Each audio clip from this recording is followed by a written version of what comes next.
bomoa, haribu. Sijaona bado. Kasirika, bomoa hiyo madhabahu. Bomoa hiyo madhabahu iliyoshikilia hatima ya maisha yako. Bomoa hiyo madhabahu iliyoshikilia hatima ya maisha yako.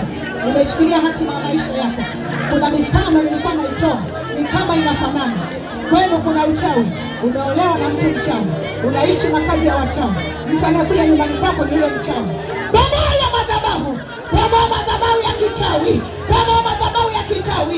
Ile agano lilowekwa pale, agano la wachawi, tunalibomoa.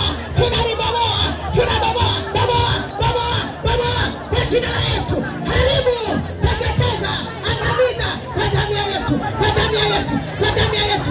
Agano la kutokuolewa tunabomoa, la kutokuoa tunabomoa, la umasikini tunabomoa, la kifo, agano la mauti, agano la mauti, agano la mauti, agano la mauti tunabatilisha leo, tunabatilisha leo kwa damu ya Yesu, kwa damu ya Yesu. Hilo agano, agano la mauti, agano la kifo, bomoka, bomoka, bomoka, bomoka kwa jina la Yesu.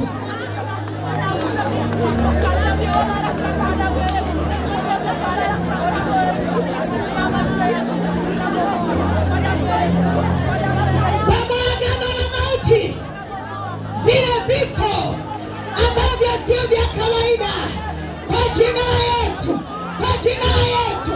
Haijalishi hilo agano lilifanyika wapi, iwe ni kwenye jua tunabomoa, kwenye mwezi tunabomoa, njia panda, kwenye maji